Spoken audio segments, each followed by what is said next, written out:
Assalamualaikum warahmatullahi wabarakatuh dan selamat pagi semuanya. Oke, hari ini kita kembali lagi di pelajaran matematika. Ibu akan membahas soal prediksi ujian akhir sekolah nomor 11 sampai 15.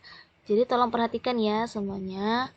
Untuk yang nomor 11 ini tentang mencari akar-akar dari suatu persamaan kuadrat. Jadi sebelum Ibu mengerjakan soal ini, Ibu akan memberitahu dulu bentuk umum dari persamaan kuadrat ya. PK, Ibu singkat dengan PK aja. Jadi bentuk umumnya adalah AX kuadrat ditambah BX ditambah C sama dengan 0. Jadi itu ya bentuk umumnya. Kemudian dalam persamaan kuadrat ini kita bisa mencari jumlah dari akar-akarnya. Di sini kan di soalnya diketahui akar-akarnya itu ada X1 dan X2 ya. Jadi Ibu mau kasih tahu dulu rumus untuk mencari jumlah dari akar-akar. Jadi X1 jika ditambah dengan X2 maka akan menghasilkan suatu rumusnya itu adalah negatif B per A. Kemudian untuk perkalian dari akar-akarnya yaitu rumusnya X1 dikali X2 sama dengan C per A. Jadi nanti kalau kalian ditanya tentang jumlah dari akar-akar, maka langsung menggunakan rumus ini aja. B-nya itu apa? B-nya itu adalah yang ini B. Kemudian A-nya yang mana? A-nya adalah yang ini gitu ya. A dan B ini apa sih sebenarnya? A dan B ini adalah koefisien dari variabel yang ada di depannya. Jadi kan kalau A itu adalah koefisien dari X kuadrat, sedangkan B itu koefisien dari X. Dia berupa angka gitu dia ya. Sedangkan untuk yang perkaliannya itu pembagian dari C atau konstantanya dibagi dengan koefisien dari X kuadrat. Seperti itu. Oke, langsung saja mengerjakan nomor 11-nya bagaimana? Untuk nomor 11, soalnya kan X kuadrat dikurang 4X ditambah 6 sama dengan 0. Jadi kita bisa cari tahu dulu A-nya berapa. A-nya ini di sini karena tidak ada angkanya berarti A-nya sama dengan 1. Sama aja ada angka 1 di situ ya. Kemudian B-nya berapa? B-nya sama dengan berapa? Negatif 4. Jangan lupa tanda di depan koefisien dari X itu merupakan tanda dari koefisiennya ya, negatif 4, bukan 4 saja. Sedangkan untuk C-nya berapa? C-nya adalah 6. Seperti itu. Kemudian yang ditanya apa? Yang ditanya adalah nilai dari X1 kuadrat ditambah X2 kuadrat. Kita harus cari tahu dulu bentuk dari X1 kuadrat ditambah X2 kuadrat. Ini adalah berasal dari bentuk apa? Bentuk X1 ditambah X2 kuadrat dikurang 2 X1 dikali X2. Jadi kalau kita jabarkan bentuk yang ini ya, bentuk ini itu akan diperoleh hasil yang di dalamnya mengandung yang kita cari ini. Nilai dari yang kita cari ini. Jadi tapi ada kelebihannya adalah 2x1 dikali x2, jadi maka dikurangi dengan 2x1 dikali x2 gitu ya. Tapi nanti soal untuk ujian yang akan Ibu keluarkan, itu Ibu akan menggunakan rumus yang ini saja, langsung mencari jumlah dari akar-akar dan perkalian dari akar-akarnya. Nah, oke, Ibu lanjut seperti ini ya. Ibu lanjut, jadi karena di sini membutuhkan jumlah dari akar-akar dan perkalian dari akar-akar, maka kita akan cari dari sini. Jadi X1 ditambah X2-nya berapa? Maka rumusnya apa tadi? Negatif B per A sama dengan B-nya berapa? B-nya negatif 4, jadi negatif dari negatif 4 dibagi dengan 1. Negatif ketemu negatif adalah positif, jadi hasilnya adalah 4 ya. Sedangkan untuk perkaliannya yaitu X1 dikali X2 sama dengan apa? C per A. C-nya berapa? C-nya 6. 6 dibagi 1 sama dengan 6. Oke, kalau sudah kita dapat dari situ langsung kita masukin aja. X1 ditambah X2 tadi apa? 4. Jadi 4 kuadrat gitu ya. Dikurang 2 dikali 6. 4 kuadrat berapa? 4 kuadrat adalah 16. Dikurang 2 kali 6 adalah 12 sama dengan 16 dikurang 12 yaitu 4. Jawabannya adalah 4. Seperti itu. Jadi tergantung soalnya ya. Kalau soal yang ditanya hanya yang ini, berkaitan dengan rumus ini, ya langsung kerjakan menggunakan rumus ini saja. Seperti itu. Untuk contoh soal lainnya tentang persamaan kuadrat, itu bisa kalian lihat di buku soal prediksi UAS ya. Di situ ada materi atau rangkuman materi dari akar-akar persamaan kuadrat. Oke, Ibu lanjut ke nomor 12 ya. Untuk nomor 12 ini mencari persamaan fungsi kuadrat yang diketahui grafiknya gitu. Di grafiknya ini diketahui apa aja. Jadi di sini pada grafik diketahui titik puncak dan suatu titik tertentu yang dilalui oleh grafik itu. Jadi bagaimana rumus yang digunakan? Jadi rumus dari persamaan fungsi kuadrat jika diketahui apa? Titik puncak dan titik tertentu. Jadi rumusnya adalah titik puncaknya tuh misalnya titik puncaknya adalah XP, YP gitu ya. Sedangkan titik tertentunya itu adalah X, Y gitu.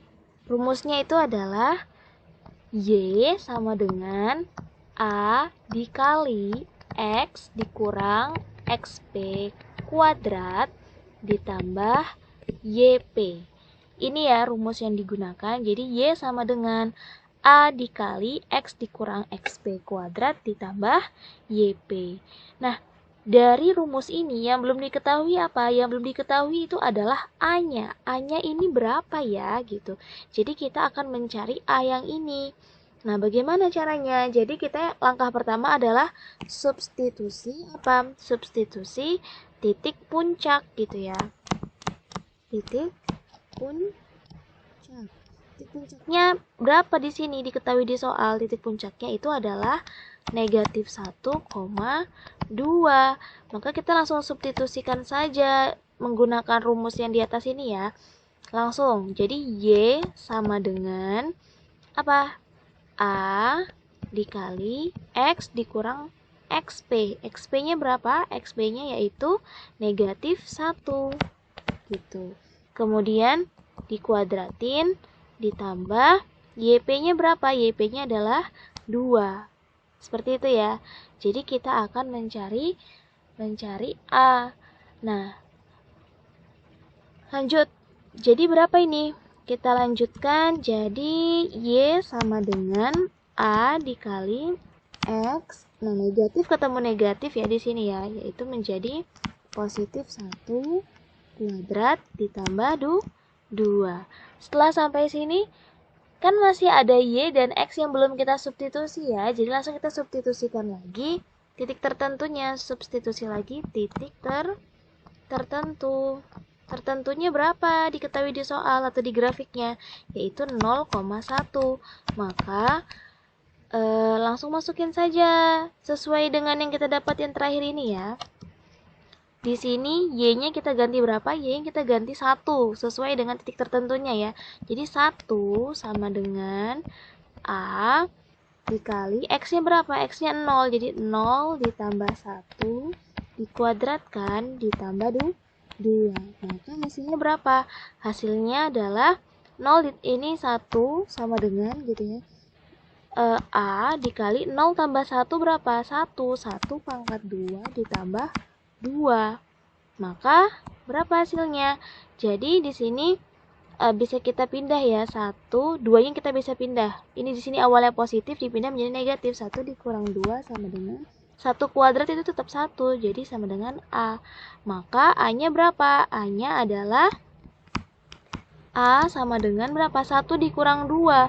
1 dikurang 2 adalah negatif 1. Jadi A-nya itu negatif 1. Setelah dapat A sama dengan negatif 1, langsung kita substitusikan pada rumus ini yang pertama kali kita tahu tadi, Y sama dengan A dikali X dikurang XP kuadrat ditambah YP. Gitu ya. Jadi, Y dan X-nya kita nggak usah substitusi. XP dan YP-nya yang kita substitusi ya. Jadi, sama dengan yang kita cari nih ya. Jadi, persamaan fungsi kuadratnya itu adalah apa? Yaitu masukin Y sama dengan A-nya berapa tadi? A-nya negatif 1 dikali X ditambah 1 kuadrat ditambah 2 gitu ya. Ditambah 2. Ya kan? Kita substitusikan A-nya yang kita dapat tadi nih ya, negatif 1 gitu. Oke, langsung lanjutkan. Jadi berapa ini? X ditambah 1 kuadrat, berarti sama aja apa? Ibu terus di atas ya. Jadi X ditambah 1 kuadrat itu sama dengan X ditambah 1 dikali X ditambah 1. Nah, ini pakai perkalian pelangi ya. X dikali X yaitu X kuadrat. X dikali 1 yaitu X. 1 dikali X, X lagi, jadi tambah X ya. 1 dikali 1, 1. X ditambah X jadi 2X, jadi X kuadrat ditambah 2X kemudian ditambah 1. Jadi Y sama dengan apa? Min 1 dikali X kuadrat ditambah 2X ditambah 1 ditambah 2 terakhirnya. Nah, yang di dalam kurung semuanya dikali negatif 1. Jadi bagaimana? Karena di pilihan gandanya itu positif, maka langsung dipindah ruas aja. Jadi kita nggak usah hitung yang negatifnya. Sebenarnya kan kalau dikali ke dalam kan negatif semua nanti ya. Karena dia dimintanya pilihan gandanya adalah positif, berarti anggapannya kita pindah semuanya yang dari ruas sebelah kanan sama dengan kita pindah semua ke ruas sebelah kiri. Maka yang sebelah kanan kita jadikan 0, kita habiskan semuanya gitu ya. Langsung kita pindah aja jadi X kuadrat ditambah 2X, kemudian apa lagi? Ada Y-nya ya, Y-nya kan karena nggak pindah kemana-mana, tetap di kiri, jadi tetap positif, ditambah Y, kemudian nih, negatif 1 menjadi positif 1, positif 1, terus 2, ini kan awalnya positif 2, dipindah ruas menjadi negatif 2, terus disama dengan kan 0. Nah, 1 dikurang 2 berapa? 1 dikurang 2 adalah negatif 1. Jadi, untuk yang sebelah sini, ini kita akan ganti menjadi berapa tadi? Negatif 1. Jadi, kita langsung hapus aja ya. Hapus aja ininya, jadi langsung negatif 1. Mana yang sesuai dengan yang ini jawabannya? X kuadrat ditambah 2X ditambah Y dikurang 1, yaitu jawabannya adalah yang E. Gitu ya caranya. Untuk contoh soal lainnya tentang persamaan fungsi kuadrat bisa kalian lihat di rangkuman materi di bagian awal-awal ya. Cari aja di situ materi tentang fungsi kuadrat. Oke. Untuk selanjutnya Ibu akan bahas soal nomor 13. Nomor 13 ini tentang komposisi fungsi, tapi lebih ke inverse-nya ya. Jadi nanti untuk soal ujian sekolah Ibu akan keluarkan tentang komposisi fungsinya dan tentang inverse-nya. Dia dua soal yang berbeda. Jadi satu soal ini akan menjadi dua soal gitu ya, di soal ujian yang akan Ibu keluarkan nanti. Jadi tolong perhatikan baik-baik bagaimana cara mengerjakannya ya. Oke, yang pertama di sini yang perlu kita cari tahu dulu atau kita kerjakan dulu adalah tentang komposisi fungsinya. Komposisi fungsi itu yang seperti apa sih? Jadi, komposisi fungsi itu yang F komposisi G atau FOG ya, tulisannya di situ kelihatannya ya. F komposisi G X gitu. Ini yang kita cari pertama kali. Dengan cara seperti apa? Jadi caranya adalah disoalkan diketahui fx-nya dan diketahui gx-nya ya. Jadi kita akan menggunakan fx dan gx itu. Jadi f komposisi g itu sama aja f fungsi f yang disubstitusikan fungsi g. apa tadi? Fungsi f yang disubstitusikan fungsi G. Bagaimana caranya? Jadi, fungsi f itu apa? Fungsi f itu adalah 2x kurang 5. Gitu ya. Sedangkan gx itu apa? Gx-nya itu adalah negatif x tambah 2. Karena kita mau masukkan gx ke dalam fungsi f, jadi f sama dalam kurung gx-nya kita ganti sesuai dengan gx-nya itu berapa? Negatif x ditambah 2. Oke, jadi komponen x yang ada di fx itu akan kita ganti sesuai dengan rumus gx. Jadi tadi fx-nya apa? 2x kurang 5. Jadi 2. Nah, x-nya kita ganti dengan yang ini, dengan gx-nya. Yaitu 2 dikali apa? Negatif x ditambah 2 dikurang 5. Gitu ya. Tadi apa? F komposisi G itu apa? Fungsi f yang disubstitusikan fungsi gx. Jadi tadi fungsi f dimasukkan fungsi gx. Yang dimasukkannya lewat mana? Melalui variabel x-nya. X-nya diganti dengan fungsi gx gitu ya. Oke, nanti tolong dipahami benar-benar yang ini ya, takutnya nanti keliru. Oke, langsung kita kalikan ke dalam ya. Jadi negatif 2x ditambah 4 dikurang 5. Jadi berapa ini? Yaitu negatif 2x dikurang 1. Ini adalah F komposisi G. Gitu ya. Kalau misalnya di soal ditanyanya G komposisi F bagaimana? Misalnya ditanya di soal nih, kasih tahu dulu ya. Misalnya G komposisi F X. Maka apa tadi pengertiannya kalau tadi F komposisi G? Artinya adalah fungsi Gx disubstitusikan ke fungsi F gitu kan, dimasukkan ke fungsi F. Sedangkan kalau G komposisi F berarti kebalikannya.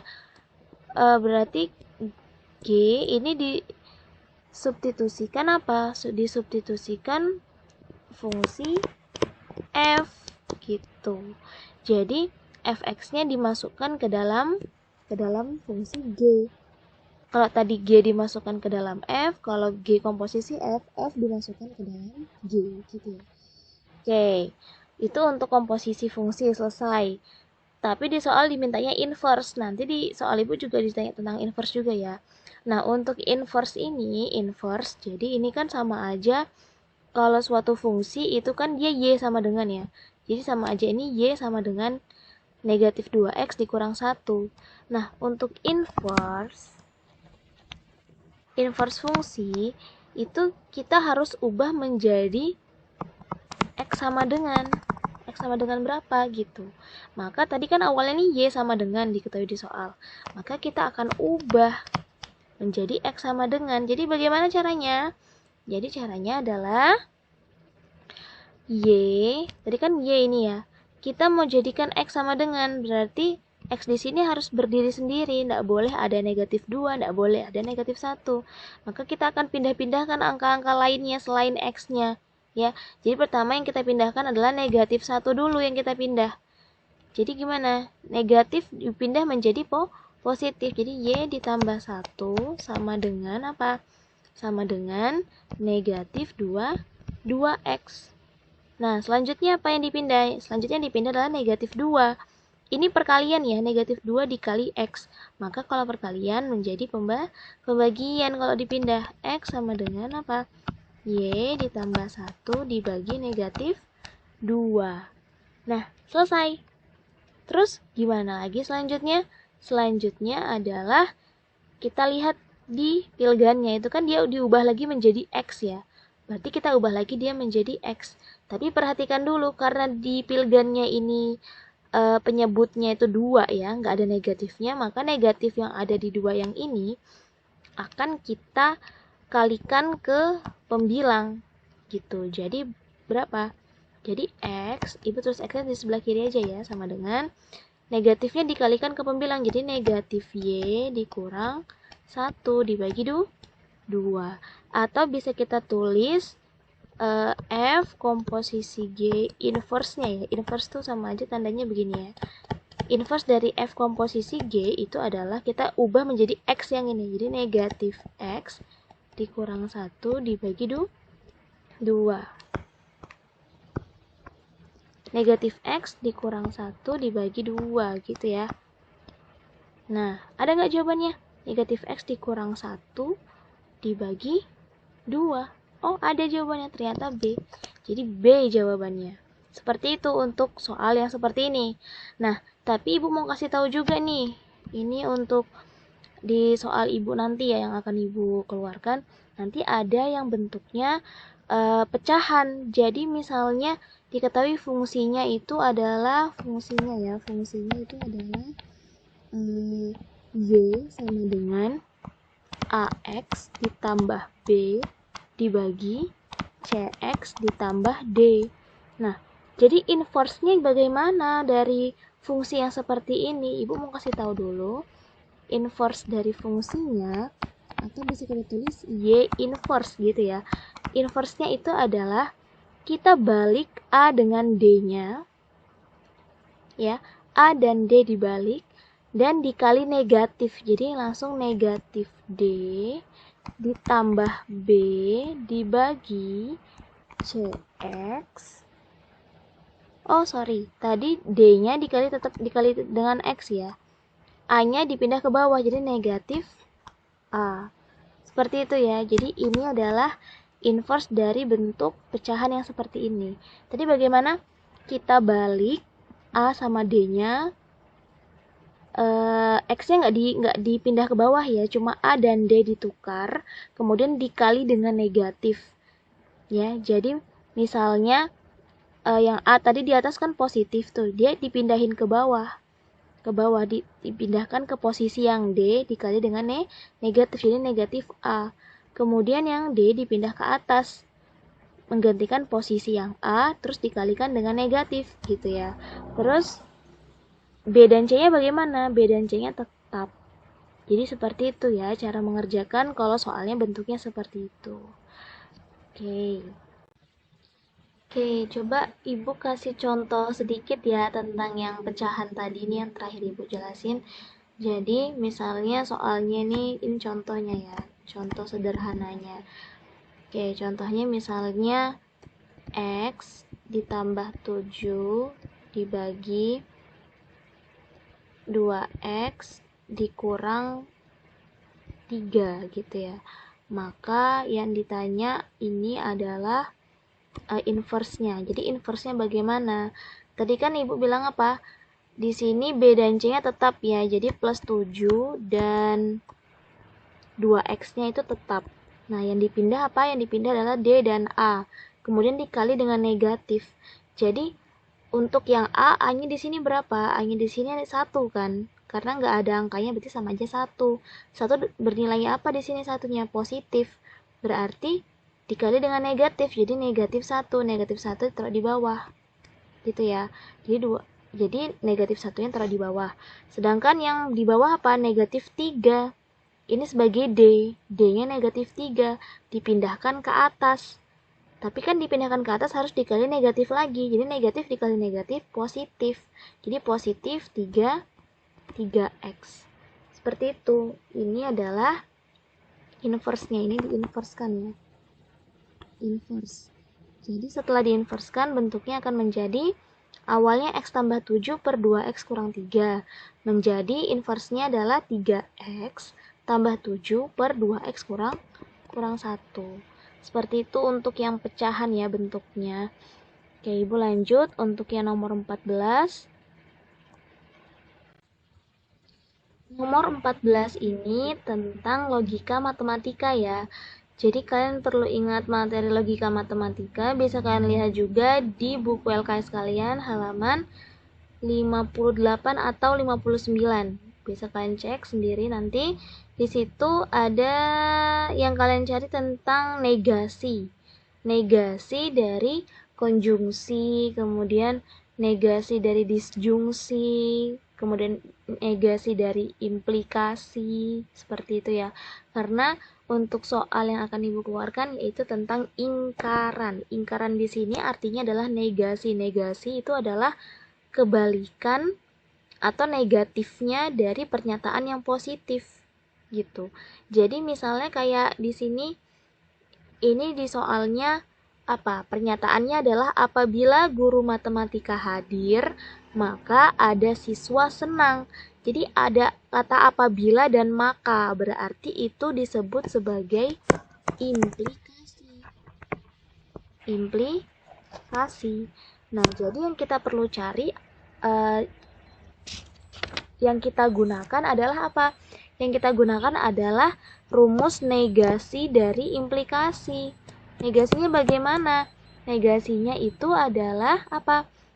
Negasi dari P maka Q itu adalah pernyataan P dan negasi dari Q.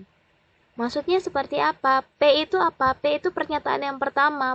Pernyataan yang pertama itu adalah apabila guru matematika hadir, itu adalah P. Kemudian yang Q itu yang mana? Q itu yang ini, ada siswa senang. Gitu ya. Jadi negasinya atau ingkarannya dari bentuk implikasi ini adalah ini yang kita pakai. Nah, ini apa ini yang tanda seperti ini? Ini adalah dan ya. Dan. Sedangkan yang kalau misalnya yang kebalikan tandanya, misalnya yang ini itu artinya atau. Gitu. Jadi kita cari P. P pakai pernyataan yang pertama tetap P ya. Jadi apabila guru matematika hadir, mana yang pilihannya apabila guru matematika hadir. Nah, berarti kemungkinan jawabannya antara C, D, atau E. Yang A dan B ini salah. Ini juga salah ya, A dan B. Karena dia bilangnya di sini tidak hadir ya kan. Kita harus P-nya tetap itu. P-nya berarti sesuai dengan soal. Berarti apabila guru matematika hadir. Nah, ini menggunakan tanda dan ya. Penghubungnya dan. Jadi mana yang pakai dan? Yang pakai dan itu hanya yang C. Jadi pilihannya adalah C. Semua dan semua siswa tidak senang. Benar kan tidak senang? Kenapa? Karena di sini ada negasi, simbol negasi. Negasi ini berarti kebalikan dari yang positif. Berarti positif dari, kan positifnya iya, berarti negatifnya adalah tidak gitu ya. Tidak, berarti semua siswa tidak senang, seperti itu. Yang perlu kalian tahu juga, untuk yang konjungsi dan disjungsi juga kalian harus cari tahu ya. Kalau untuk konjungsi, negasinya ya, terutama negasi dari konjungsi, itu formulanya adalah misalnya ini ya, pernyataannya kan negasi dari P konjungsi itu pakai dan ya, Q. Maka menjadi apa? Menjadi negasi P atau negasi Q. Jadi pernyataan yang pertama itu menjadi tidak, dan pernyataan yang kedua juga menjadi tidak, dan dihubungkan dengan penghubung atau gitu. Sedangkan negasi dari apa? Disjungsi itu adalah apa formulanya? Bisa kalian lihat ya di buku ya. Formulanya itu adalah, kita tulis dulu ininya. Ini pernyataan pertamanya akan menjadi apa? Negasinya akan menjadi negasi P dan negasi Q. Jadi kayak kebalikannya ya untuk yang negasi konjungsi dan disjungsi, jadi berkebalikan. Kalau yang tadi pertamanya menggunakan dan di sini dan, maka hasilnya akan menjadi atau. Terus dua pernyataannya menjadi tidak semua gitu ya. Sedangkan yang atau tadi ini pertama dia atau, dia berubah menjadi dan. Negasi P dan negasi Q. Seperti itu. Kenapa Ibu kasih tahu? Karena nanti Ibu akan keluarkan juga salah satu di antara negasi konjungsi atau negasi disjungsi itu ya. Jadi tolong diingat-ingat untuk itu. Kalau yang tadi untuk yang implikasi Ibu sudah jelaskan ya sebelumnya. Oke, begitu untuk nomor 14. Selanjutnya di nomor 15 ini tentang trigonometri, materi kelas 10 ya. Jadi di sini diketahui segitiga PQR siku-siku di Q. Jadi kita gambar dulu segitiga siku-siku. Ini siku-siku di Q. Untuk penamaannya boleh yang di atas dikasih P, kemudian yang di bawah dikasih R, atau kebalikannya juga boleh ya. P, Q, R gitu. Oke, selanjutnya apa? Sudut dari QPR adalah 30 derajat. QPR berarti 30 derajatnya di sini ya. Nah, di sini 30 derajat. Nah, kemudian apa? Panjang sisi PR sama dengan 40. PR itu yang mana? PR itu adalah sisi miring ya. Sisi miring itu sama dengan 40 cm. Tentukan panjang sisi P dan R. P dan R. Yang mana sih sisi P? Sisi P. Jadi untuk sisi yang P kecil ini ya, itu penamaan sisinya dari sudutnya. Sudut P kan yang di atas ini. Maka seberang dari sudutnya atau sisi yang berhadapan dengan sudutnya, ini kan berhadapan ke sini kan, dia berhadapan. Nih, berarti di sini adalah sisi P. Kemudian yang R di sebelah sini, yang R berarti hadapannya yang mana sisinya? Hadapannya yang depannya yang ini, berarti di sini sisi R. Berarti yang PR tadi ini sisi apa? Sisi PR ini adalah sisi Q atau Q ya. Ini adalah sisi Q. PR itu. Yang ditanya sisi P dan sisi R gitu. Jadi untuk segi tiga siku-siku yang berhubungan dengan trigonometri ini, kita harus tahu dulu rumus-rumus yang digunakan dari istilah sin, cos, dan tan gitu ya. Jadi untuk sin dari theta itu rumusnya adalah demi, atau maksudnya sisi depan ya, sisi depan itu maksudnya depan, D itu depan, mi itu miring dibagi sisi miring, atau singkatannya demi, sin demi gitu ya. Kemudian ada istilah yang kedua adalah cos ya.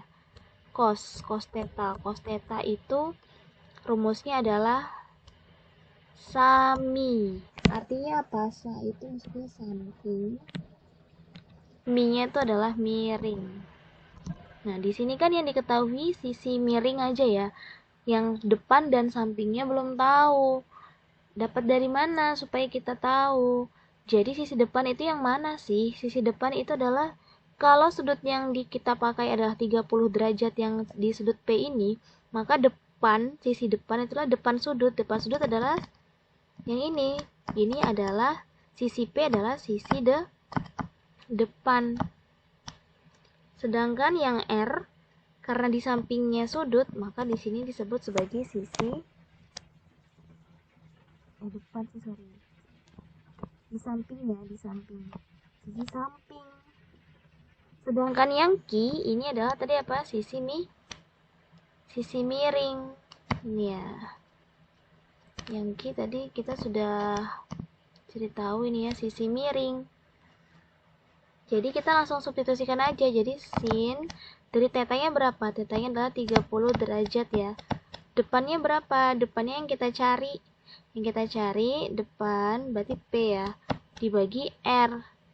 Dibagi yang miring. Miringnya itu apa? Q. P dibagi Q. Sin 30 derajat itu berapa? 1/2 sama dengan P dibagi Q. Q-nya berapa? Q-nya kita ganti, diketahui di soal yaitu 40. Langsung diganti 40 aja. Langsung kali silang deh. Nih, kali silang. Jadi 40 kali 1 tetap 40 ya. 2 dikali P jadi 2P sama dengan 40 kali 1. Jadi P sama dengan apa? 40. Nah, 2P ya, itu 2 dikali P. Kalau dipindah ruas menjadi dibagi. 40 bagi 2 yaitu 20. Seperti itu ya. Jadi P-nya itu 20. Yang mana yang P20? Sudah jelas kelihatan di situ yang P-nya yang 20 kan berurutan dia ya. Ditanyanya P dan R. Yang 20 adalah jawabannya B, tanpa kita perlu cari yang sisi sampingnya. Tapi kalau kita mau buktikan benarkah sampingnya itu 20 akar 3, kita langsung cari aja cos 30 derajat sama dengan sisi sampingnya tadi apa? R ya. R dibagi miringnya adalah Q. Kemudian cos 30 derajat itu adalah setengah akar 3. Oke, R-nya berapa? R-nya adalah yang kita cari, Q-nya adalah 40. Maka ketika kita kali silang, R-nya dikali dengan 2, jadi 2R sama dengan 40 dikali akar 3. Jadi R sama dengan 40 akar 3 dibagi 2. 40 bagi 2 berapa? 20. 20 akar 3. Ini sentimeter ya, sentimeter. Jadi seperti itu ya. Jadi untuk nilai sin 30 kemudian cos 30 itu adalah sudut-sudut istimewa. Sudut istimewa itu bisa kalian hafalkan atau kalian lihat beberapa sudut istimewa yang ada di buku LKS ini ya, di rangkumannya ada. Nanti untuk soal yang ibu berikan di ujian itu menggunakan sudut-sudut istimewa gitu ya. Jadi nanti tinggal dilihat aja bagaimana. Oke, demikian yang bisa ibu sampaikan, kurang lebihnya ibu mohon maaf. Silakan dipelajari lagi materi tentang trigonometri jika masih kurang paham ya. Ada rangkuman materi dan contoh soal yang banyak di buku itu. Jadi kalian jangan malas untuk membaca dan mempelajari ulang ya materi kelas 10 ini. Semoga kalian sukses untuk mengerjakan ujian sekolahnya ya. Jadi intinya adalah jangan malas ya, harus tetap semangat dan jaga kesehatan. Terima kasih semuanya. Assalamualaikum warahmatullahi wabarakatuh.